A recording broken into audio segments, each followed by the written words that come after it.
மீண்டும் உங்களை நாம் சந்திப்பதிலே மிக்க மகிழ்ச்சி அடைகின்றேன். நான் இலங்கையில் இருந்து பதுளை போதனா வைத்தியசாலையில் இருந்து வைத்தியர் கிருஷான் வேதநாயகம்.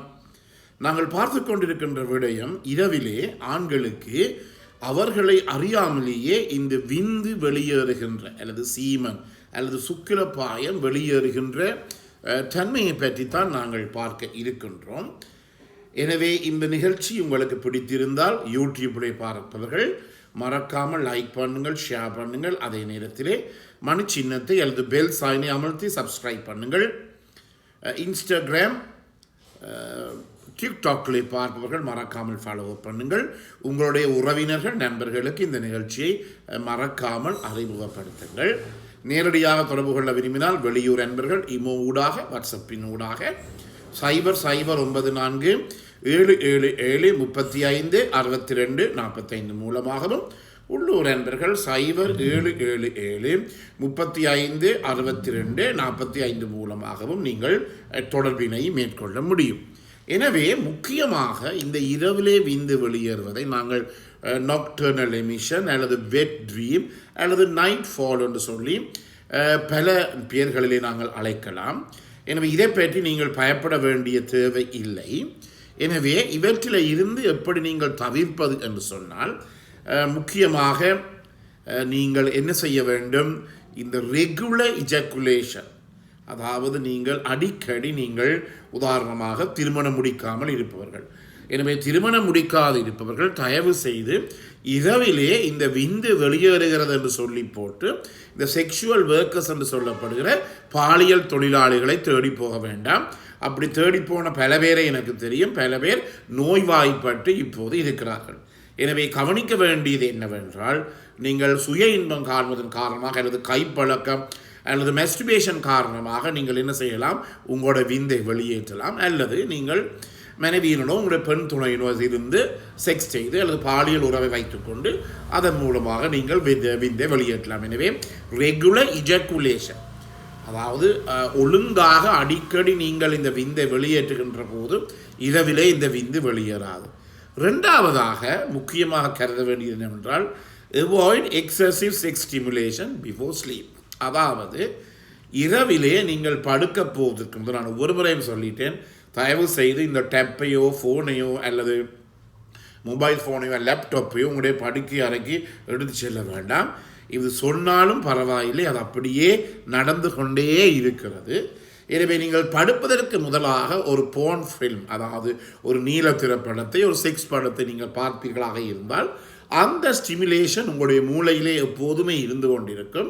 எனவே நீங்கள் நித்திரை கொள்ளுகின்ற போது அந்த தூண்டுதலின் காரணமாக இந்த டெஸ்டோஸ்டெரோன் கூடுதலாக சுரக்கப்பட்டு அந்த நேரங்களிலே அந்த தூண்டப்பட்டு உங்களுடைய ஆண்குறி அதன் மூலமாக விந்து வெளியேறுகிறது. எனவே தயவு செய்து, உங்களுக்கு தெரியும், இரவிலே நீங்கள் இந்த ஃபோனுகளை பார்த்து கொண்டு படுக்க வேண்டாம். உங்களுக்கு தெரியும், இது அனைவருக்கும் ஒரு தெரிந்த விடயம். பல பேர் இந்த நித்திரை வராமல் தான் இந்த ஃபோனுகளை படுக்கையில் இருந்து பார்க்கிறீர்கள்.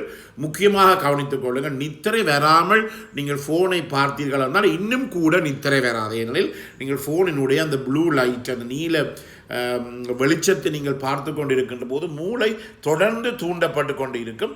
இதை மூளை தொடர்ந்து தூண்டப்பட்டு கொண்டு இருக்கின்ற போது அந்த மூளை எங்களுக்கு ஒரு சிக்னலை கொடுக்காது, ஒரு தூண்டுதலை கொடுக்காது, நாங்கள் நித்திரை கொள்ள வேண்டும் என்று சொல்லி. எனவே செய்வது என்ன, அனைவருமே இந்த டேப்பையோ கொண்டு போய் ஃபோனையோ கொண்டு போய் படுக்கை அறை கொண்டு போகுது, படுத்த உடனே எனக்கு நித்திரை வராது என்றபடியினாலே தான் அதை பார்க்க வேண்டும். ஆனால் இந்த ஃபோனில் இருக்கிற அந்த நீல வெளிச்சத்தை நீங்கள் பார்க்கின்ற போது இன்னும் மூளை கூடுதலாக தூண்டப்பட்டு நித்திரை இன்னும் கூட வருவதற்கு பதிலாக. எனவே இதை முக்கியமாக கவனித்துக் கொள்ளுங்கள். நீங்கள் எந்த இடத்திலும் இதை பற்றிய விவரங்களை நீங்கள் அறிந்து கொள்ளக்கூடியதாக இருக்கும். எனவே இரவிலே இந்த போர்ன் ஃபில்ம்ஸை பார்ப்பதை நீங்கள் குறைத்து கொள்வது நல்லது. கொஞ்சமாக குறைத்து கொண்டு வந்தீர்களாக இருந்தால் அது உடலுக்கு நல்லது, உலகுக்கு நல்லது, மனசுக்கு நல்லது. எனவே முக்கியமானது. அடுத்ததாக குட் ஸ்லீப் ஹேபிட்ஸ். இதிலிருந்து விடுபடுவதற்கு என்ன, இரவிலே உங்களுக்கு தெரியும், நித்திரை கொள்வதற்கு ஒரு 2-3 மணி நேரத்துக்கு முதல் ஏதாவது ஒரு பானம், காஃபி, கோப்பி அல்லது தேநீர் அருந்துவீர்களாக இருந்தால் இந்த கோப்பையிலையும் தேனிலையும் இருக்கின்ற இந்த கஃபீன் எனப்படுற பானம் எங்களுடைய மூளைக்கு ஒரே தூண்டி கொண்டிருக்கும். அந்தபடியால் உங்களுக்கு தெரியும், கொஞ்சம் நித்திரை வருகின்ற நேரத்திலே தேத்தனியோ கோப்பையோ கொடுத்தீர்களாக இருந்தால் சரியான ஒரு சக்தி எங்களுக்கு வரும். நீங்கள் அதை உங்களுடைய நாளாந்த வாழ்க்கையிலே நீங்கள் பார்த்து கொள்ளலாம்.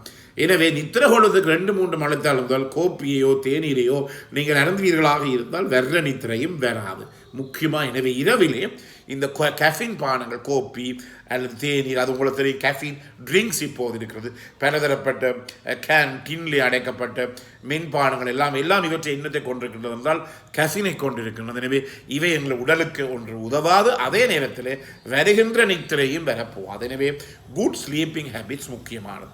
எனவே நல்ல ஒரு நித்திரை பழக்கம், நல்ல நித்திரை பழக்கம் என்ன வேண்டும்? இரவிலே நீங்கள் படுக்க போதும் நல்ல ஒரு வாஷ் எடுங்கள். அதே நேரத்தில் நல்லா யூரினேட் பண்ணி டாய்லெட்டுக்கு போயிட்டு நீங்கள் நித்திரைக்கு போங்கள். 3ஆவதாக உங்களுடைய படுக்கை அறைக்கு டேப்பையோ லெப்பையோ அல்லது கை தொலைபேசிகள் எடுத்து செல்ல வேண்டாம். ஆனால் நீங்கள் ஒரு தொடர்ச்சியாக வேலையில் இருக்கிற ஒருவர் என்றால் அவை எல்லாம் தேவைப்படும். இல்லாவிட்டால் தேவைப்படாமையாக வைத்தியர்களை கட்டாயம் எந்த நேரமும் வைத்தியசாலையில் இருந்து அழைப்புதல் வர்றபடினாலே நாங்கள் கட்டாயமாக இந்த கை தொலைபேசி எடுத்து செல்ல வேண்டிய ஒரு துர்ப்பாக்கிய நிலைமைக்கு நாங்கள் உட்பட்டிருக்கிறோம் என்றபடி அந்த நிலையில் எங்களால் ஒன்றும் செல்ல முடியாது. எனவே இவற்றை நீங்கள் குறைத்துக் கொள்ளுங்கள். அதே நேரத்தில் உங்களுடைய மனைவி இருப்பாராக இருந்தால் அவருடைய பலதரப்பட்ட விடயங்களை நீங்கள் பகிர்ந்து கொள்ளலாம். அதே நேரத்தில் நல்ல புத்தகங்களை வாசிக்கலாம். அது எங்களுடைய நாட்டிலே உலகத்திலேயே இந்த ரீடிங் ஹேபிட்ஸ் என்று சொல்லப்படுகிற புத்தக வாசிப்பானது இந்த ஃபோன்களினாலும் டிவியினாலும் டேப்பினாலும் லேப்பினாலும் முற்றிலுமே பாதிக்கப்பட்டிருக்கிறது. அதன் காரணமாக எங்களுடைய வளர்ந்து வருகின்ற இளைய தலைமுறை கூட சரியாக பாதிக்கப்படுகிறார். எனவே நல்ல ஒரு புத்தகம், அது சமய புத்தகமாக இருக்கலாம் அல்லது பெரிய ஒரு எழுத நல்ல மோட்டிவேஷன், உடலை தூண்டுகின்ற உள்ளத்தை தூண்டுகின்ற உள்ளத்துக்கு புத்துணர்ச்சி அளிக்கின்ற விடயங்களாக இருக்கலாம். அவற்றை நீங்கள் பார்ப்பீர்களாக இருந்தால் அவற்றின் மூலமாக மனதுக்கும் உடலுக்கும் நல்ல ஒரு நிலைமை ஏற்படுது. எனவே குட் ஸ்லீப்பிங் ஹேபிட்ஸ் முக்கியமானது. அடுத்ததாக உங்களுக்கு ஏதாவது ஒரு மன அழுத்தம் இருந்தால் தயவு செய்து யாரும் வாய் திறந்து பேசுங்கள். அதுதான் பெரிய பிரச்சனை. இன்று குடும்பங்களுக்குள்ளே பலதரப்பட்ட பிரச்சனைகளை ஒவ்வொரு நாளும் இந்த கதிரையில் இருந்து நான் சந்தித்து கொண்டு வருகிறேன். சில நேரங்களில் வாழ்க்கை எனக்கு கூட வெறுத்து போவது எனில் இந்த பிரச்சனைகளை கேட்டுக்கொண்டிருக்கின்ற போது. எனவே இதுவரைவே கணவர் மனைவி அல்லது பாய் ஃப்ரெண்ட் கேர்ள் ஃப்ரெண்ட், ஆண் நண்பர் பெண் நண்பர் இருவருமே எந்த பிரச்சனை இருந்தாலும் 3வது ஒரு நபரை தேடாமல், 3வது தேர்ட் பார்ட்டியை தேடாமல் இதுவரையுமே ஒரு கடைக்கோ ஒரு கெஃபிடேரியாக்கோ அல்லது ஒரு கோப்பி விற்கின்ற கடைக்கோ நீங்கள் சென்று, ஒரு சாப்பாட்டு கடைக்கோ சென்று நீங்கள் இருவருமே வாய் விட்டு ஒரு 10 நிமிடங்கள் பேசுங்கள்.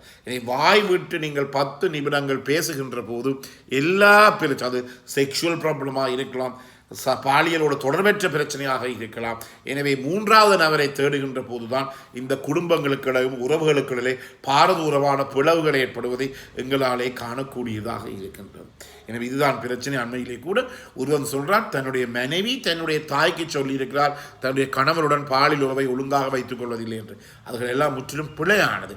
அது அப்படி ஒரு நிலைமைக்கு போகவே வேண்டாம்.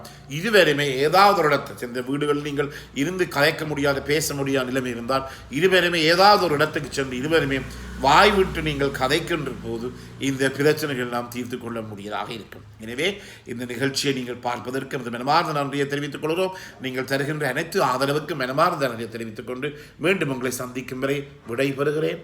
நன்றி, வணக்கம்.